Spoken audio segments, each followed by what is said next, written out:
Continent आप लोग heading डालेंगे।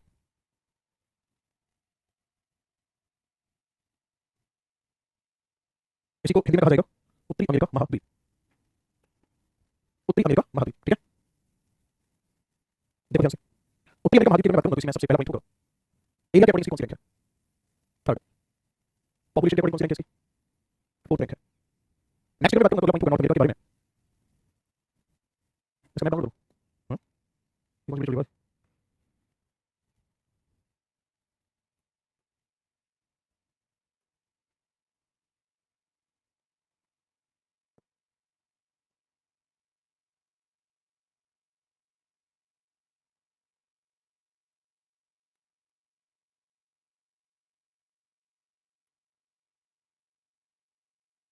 यह नॉर्थ अमेरिका कॉन्टिनेंट, ठीक है। अब बहुत ध्यान से सुनना समझना, यहाँ पर जो कॉन्टिनेंट आ जाता है वो आ जाता है एशिया।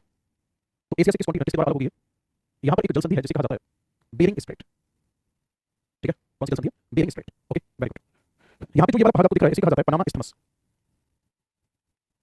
इसको कहा जाता है पनामा स्थल संधि। स्थल संधि का क्या मतलब है? स्थल संधि हमेशा दो स्थलीय भागों को जोड़ेगी, जलीय संधि हमेशा दो जलीय भागों को जोड़ेगी। तो ये किसको कनेक्ट करती है? तो आंसर होगा connect north America and south America. और जो बेरिंग स्ट्रेट है ये क्या करेगी? ध्यान से सुनना, मैं लिख देता हूं यहाँ पे बेरिंग जल संधि। बेरिंग जल संधि सेपरेट करती है एशिया और उत्तरी अमेरिका को, अलग करती है, ठीक है। और पनामा इस्थमस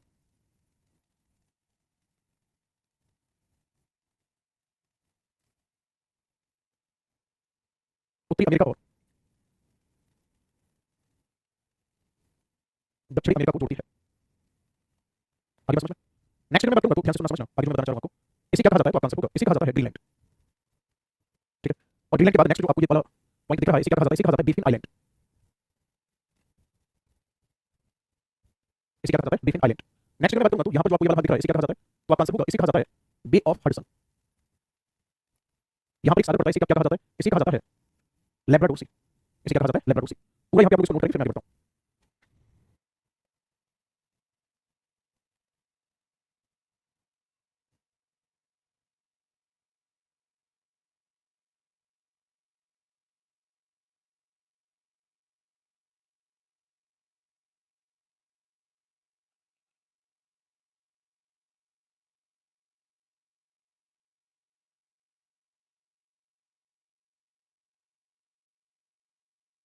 आगे बढ़े। रोहित क्या लिखा? आपको पढ़ाने का पकार नहीं है, मतलब रोहित समझ नहीं आई, बस इसे कमेंट लिखेंगे। आगे बढ़े। चलो मैं इसको हटाता हूं, फिर आगे बढ़ते हैं। देखो ध्यान से, अब बात करते हैं इस कॉन्टिनेंट के माउंटेन की। सीधा सीधा जियोग्राफिक रीजन पर आ जाते हैं और माउंटेन की बात करते हैं। यहाँ कौन कौन से माउंटेन है? हेड डालेंगे आप लोग जल्दी से।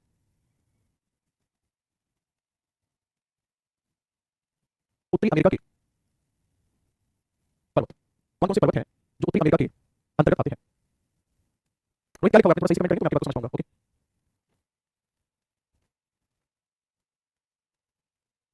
सर हमें तो मैप की नॉलेज नहीं है, इसको कैसे याद करें हम? क्लास मॉर्निंग में लीजिए। मतलब मैं पढ़ाने आया हूं, मैं पढ़ा रहा हूं, हर इंसान एक अलग दुनिया में खोया हुआ है। 1000 शिकायत लेकर बैठा हुआ है, आपने ये कर दिया वो कर दिया, एक पता नहीं क्या लिख रहा है, उसको खुद नहीं पता क्या लिख रहा है, मैं समझ नहीं पा रहा हूं। आपको लगता है ऐसे माहौल से आप इतना बेहतर पढ़ जाएंगे कि आप सिलेक्शन ले लेंगे? आपको लगता है तो फॉलो करिए। ये अलास्का रीजन है और यहाँ पर एक माउंटेन रेंज है। एक माउंटेन रेंज यहाँ पर है अलास्का में। ऊपर वाली जो माउंटेन रेंज है इसका नाम है ब्रूक्स रेंज।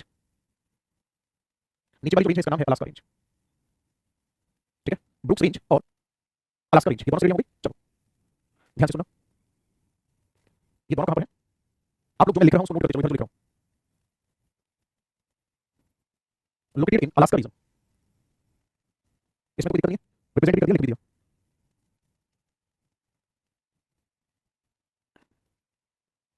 अलास्का में जो ये अलास्का रेंज है, इसी अलास्का रेंज के ऊपर एक चोटी है जिसका नाम है माउंट देनाली। और जो ये माउंट देनाली है ये है highest peak of north America. उत्तरी अमेरिका की सबसे ऊंची चोटी है, ठीक है। ये क्या है? उत्तरी अमेरिका की सबसे ऊंची चोटी है। अब एक चीज नोटिस करो, यहाँ पे ये वाला रीजन है, ये तो समतल रीजन हो गया ना, पर्वतों के मध्य स्थित है। तो पर्वतों के मध्य स्थित जो समतल भाग होता है उसे क्या कहा जाता है? तो आपका आंसर होगा पर्वतों के मध्य जो समतल भाग होता है इसे क्या कहा जाता है? इसे कहा जाता है घाटी। और इस घाटी का नाम क्या है? तो आपका आंसर होगा यूकान वैली। यूकान घाटी क्या है? यूकान वैली या यूकान घाटी है। आगे बात समझ में, यूकान वैली या यूकान घाटी है। यूकान घाटी को कहा जाता है वैली ऑफ थाउजेंड स्मोक, यानी कि हजारों धारों की घाटी। पता है आजकल ऑनलाइन एजुकेशन में स्टूडेंट का लेवल किस हद तक गिर गया है। एक स्टूडेंट मुझसे ये पूछना चाह रहा है कि मैं जो पढ़ा रहा हूं तो ये बीपीएससी के एग्जाम में हेल्पफुल होगा या नहीं होगा? अब क्योंकि मैं एक्सप्लेन कर रहा हूं, बोर्ड पे लिख भी रहा हूं, मैं कभी यूज कर रहा हूं, तो मैंने कमेंट कर दिया। तो अटेंशन अट्रैक्ट करने के लिए, अपनी तरफ ध्यान आकर्षित करने के लिए इस स्टूडेंट ने पता क्या लिखना शुरू कर दिया, ये क्लास बीपीएससी में हेल्पफुल है मैम, मुझे मैम बोलना शुरू कर दिया, इसलिए कि वो मैं कमेंट देखूंगा तो मैं तुरंत इसका कमेंट पढ़ूंगा। ऊपर लिख रहे हैं यहाँ पे, वो ज्यादा अच्छा लगता है मुझे, तुरंत मैं कहता हूं भतीजा तेरे लिए बहुत अच्छा लगेगा, मैंने किसी से लड़ेगा तो मैं जानूं, लिखना है यहाँ पे, मैडम तो लिख रहा है, जेंडर चेंज कर रहा है, लिख ऊपर यहाँ पे मेरे एग्जाम के लिए ठीक रहेगा। हत्या अच्छा बोल क्या पढ़ाने के लिए उसमें तुम्हारी बदतमीजी लो, और तुम्हें लगता है कि बदतमीजी सर्टिफिकेट तुमने रखा है, हमने ग्रेजुएशन की नहीं है ना, हम तो कॉलेज में पढ़े नहीं, हमको बात नहीं है। हत्या एक बार जो मैंने पढ़ाया उसको रिपीट कर रहा हूं, ठीक है, ध्यान से सुनना। अलास्का वाला जो क्षेत्र है यूएसए का एक स्टेट है, दूसरा पॉइंट ध्यान से सुनोगे, यहाँ पर दो मुख्य पर्वत श्रेणियां हैं, ऊपर की तरफ पड़ती है ब्रुक्स श्रेणी, नीचे की तरफ अलास्का श्रेणी।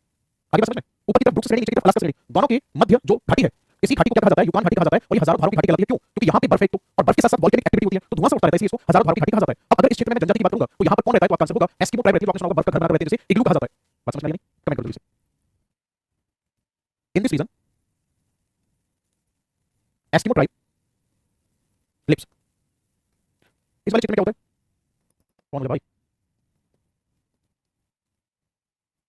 एस्किमो जनजाति रहती है। पूरा क्लियर? माउंटेन समझ आ गया, दोनों अगले माउंटेन पर आ जाते हैं। यहीं से फिर शुरुआत होती है एक दूसरे माउंटेन की, और ये अकेला माउंटेन यहाँ पे मैं खींचता जाऊँ इसको, अब बोलोगे wow, and the mountain name is Rocky. क्या नाम है इसका? रॉकी माउंटेन है, ठीक है।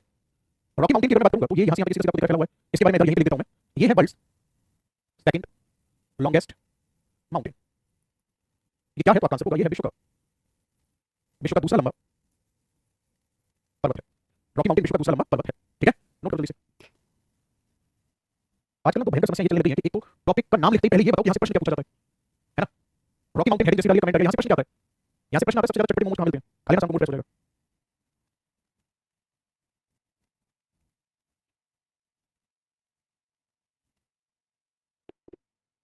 आगे बढ़े, सूरज का कमेंट आ रहा है, ऐसे कमेंट पढ़ने में मुझे ना कोई दिक्कत होती है ना कोई मुझे प्रॉब्लम कमेंट बताने में दिक्कत होती है। सूरज ने पूछा पहला कौन सा है, सूरज पहला जो माउंटेन है मतलब विश्व का सबसे लंबा पर्वत जो है, ये विश्व के सबसे लंबे पर्वत का नाम है एंडीज माउंटेन, और वो है साउथ अमेरिका कॉन्टिनेंट में, वो यहाँ उत्तरी अमेरिका में नहीं है, ठीक है। रॉकी माउंटेन की जो लंबाई है, इसकी लंबाई है 4800 किलोमीटर, जबकि एंडीज माउंटेन पढ़ाएंगे आपको उसकी लंबाई है 7200 किलोमीटर। आप सोच कर देखो 7200 किलोमीटर का मतलब कितना हो गया, हमारी भारत की लंबाई कितनी है, 3214, 3214 मैं 2 का गुणा कर दूं, अरे 3200 के करीब हो गया, 6400, 6400 उसमें भी 800 और जोड़ दो, मतलब भारत से भी दुगना ज्यादा लंबा है। बताएंगे आगे, आगे बताएंगे, ठीक है। रॉकी माउंटेन की सबसे ऊंची चोटी आपसे पूछी जाती है तो इसका आंसर होगा माउंट अल्बर्ट। इसकी सबसे ऊंची चोटी का नाम क्या है, माउंट अल्बर्ट, ठीक है, माउंट अल्बर्ट सबसे ऊंची चोटी है। अब करो कमेंट, यहाँ से क्वेश्चन जाएगा। अब पहले चीजों को पढ़ोगे, सीखोगे, जानोगे, तभी तो आगे पता चलेगा। ये तो वो बात होगी कि रिश्ता आया और सबसे पहले ये पूछोगे कितना कमाता है लड़का, अरे ये भी तो जान लो कि है कैसा, और उसकी कमाई का क्या चार्ट डालोगे बाद में, बताओ क्या होगा, भाई चाल चलन आचरण भी तो देख लो। ये सबसे पहले ये पूछोगे कितना कमाता है, क्यों? इतना से टॉपिक को सीखो, कॉन्टिनेंट को पूरा पूरा समझो, जब ये कॉन्टिनेंट फिनिश हो जाएगा उसके बाद फिर बात आती है कि यहाँ से एग्जाम में क्या पूछा जाता है, ठीक है।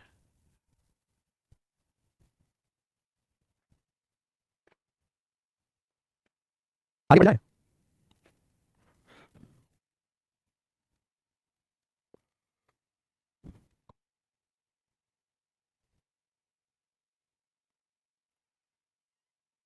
ये जो आपको कंट्री दिख रहा है ना, इस कंट्री का नाम है यूएसए, ठीक है ना, इस कंट्री का नाम क्या है, यूएसए, ठीक है जी। अब यूएसए में यहीं पर एक माउंटेन स्थित है, इस माउंटेन का नाम है शिरा नेवादा, और ये है विश्व का सबसे बड़ा भ्रंश पर्वत, ठीक है, world's largest block mountain.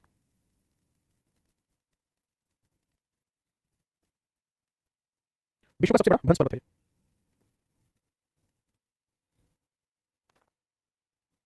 Next में बात करूंगा तो और क्या खास कॉन्टिनेंट में, इस कॉन्टिनेंट में लगभग यहाँ से एक यू माउंटेन फैला हुआ है, ये रहा, ये यूएसए कंट्री और ये कनाडा कंट्री। इस माउंटेन का नाम क्या है, तो आपका आंसर होगा, इसका नाम है एप्लेशियन माउंटेन,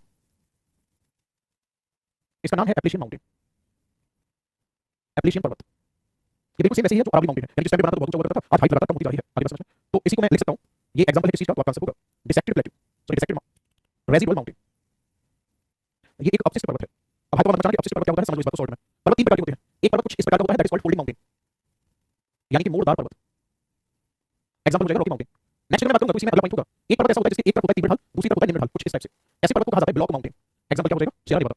तीसरी कंडीशन होती है अपशिष्ट माउंटेन, यानी कि ऐसा माउंटेन जो लगातार खंडित होता जा रहा है, खंडित होता जा रहा है, खंडित होता जा रहा है। बात समझ में आ रही है, मैं लिख देता हूँ, ये होता है, हिंदी में लिख दूं, ये होता है घिसा पिटा पर्वत, शुद्ध भाषा में लिख रहा हूं एकदम देसी, आगे बात समझ में, यानी कि इंग्लिश में हम इसी को बोलेंगे इरोडेड माउंटेन, ऐसा माउंटेन जिसमें बेरिंग और इरोजन बड़े स्तर पर हुआ है, इसकी हाइट लगातार डिक्लाइन हो रहा है। आप समझ में आ गया।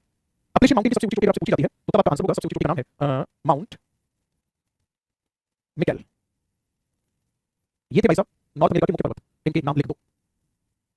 सर अभी राजस्थान के लून टर्न में लगभग 2 बीघा क्षेत्र में मिट्टी धंस गई है, क्या ये घटना भी टेक्टोनिक खिसकने से हो सकती है? डिपेंड करता है कि वहां क्या कंडीशन रही है, दो कंडीशन होती है, एक होता है सबमर्जेंस, एक होता है इमरजेंस। इमरजेंस का मतलब होता है नीचे खसकना, ठीक है, तो मोस्ट प्रोबेबली वहां पे divergent condition of plate apply हुआ होगा, इसलिए ऐसा कुछ हुआ होगा। अब ये तो वहां की जियोलॉजिकल स्ट्रक्चर को स्टडी करने के बाद ही डिसाइड हो पाएगा कि क्या वहां पे आखिरकार हुआ है। मैं एक बार पढ़ता हूं, उसके बाद उसके बारे में इंटरनेट पे चेक करके, और आज मैं पढ़ रहा था, वैसे मैं ज्योग्राफी का टीचर हूं, बड़े की बातें मुझे सारी चीजों के लिए टाइम निकाल पा रहा हूं। आज मैंने क्या पढ़ा, एक नई चीज पढ़ी मैंने, और नई चीज ये पढ़ी, आपको इमरजेंसी नहीं होता, इमरजेंसी समझ समझ समझ नीचे समझ ऊपर। विश्व में सबसे पुरानी जमीन कहां पर है? आंसर है झारखंड। पूरे विश्व में। एप्लिकेशन माउंटेन कहां पर है? एप्लिकेशन माउंटेन जो है वो यूएसए और कनाडा में फैला हुआ है।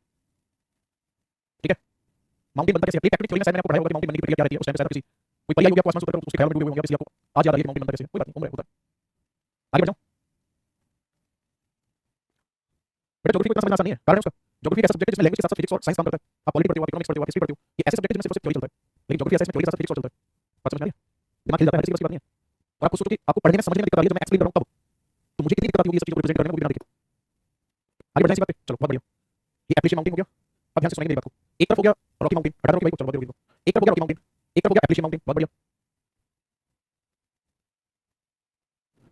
यहाँ पे बीच वाले भाग में, यहाँ इस बीच वाले भाग में क्या पाया जाता है? यहाँ पर ग्रासलैंड पाए जाते हैं।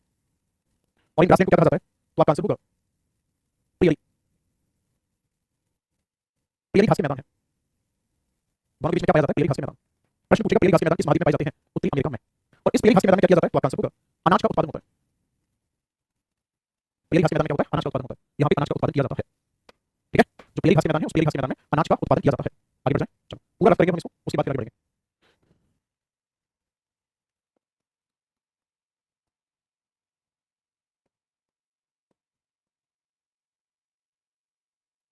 अब देखो ध्यान से, ये कंट्री आपको दिख रहा है? बहुत अच्छी बात है। इस कंट्री का नाम है कनाडा। कंट्री का नाम क्या है? कनाडा। कनाडा में क्या खास है? देखो ध्यान से, जो कनाडा है ना, ये एक बड़े पठार पर स्थित है। आगे बात समझ में, ये एक बड़े पठार पर स्थित है जिसे शील्ड कहा जाता है। Located on Canadian shield. Canada किसके ऊपर स्थित है? तो आपका आंसर होगा ये कनाडाई शील्ड पर स्थित है। बहुत अच्छी बात है। कनाडाई शील्ड पर जब ये स्थित है तो इसका फायदा क्या है? यहाँ रिजर्व देखने को मिलते हैं। किस चीज के रिजर्व है यहाँ पे? आयरन ओर, कॉपर, गोल्ड, इसके भंडार पाए जाते हैं। ये प्रश्न एग्जाम में कई बार पूछा जाता है कि कनाडा में लौह अयस्क अत्यधिक पाए जाने के पीछे कारण क्या है? आप क्या बोलोगे? है ना, आप बोलोगे कि कनाडा में अत्यधिक आयरन ओर पाए जाने के पीछे कारण है क्योंकि कनाडा शील्ड के ऊपर स्थित है। बहुत बढ़िया। और क्या खास बात है कनाडा में? खास बात यह है कि यहाँ पर कॉनिफेरस फॉरेस्ट पाए जाते हैं।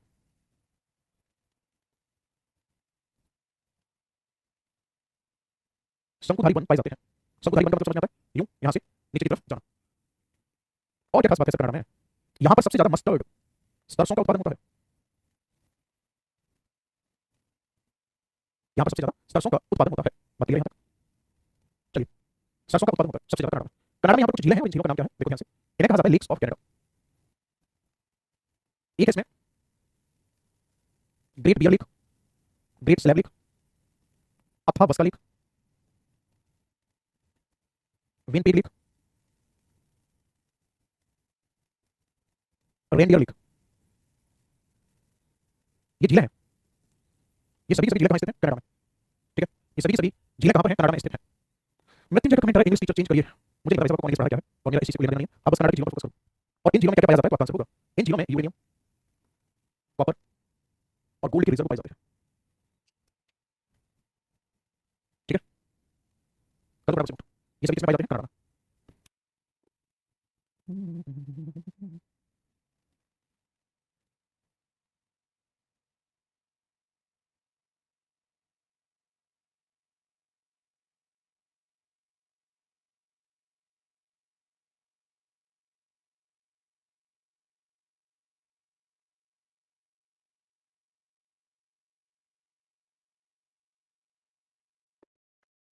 आज मेरे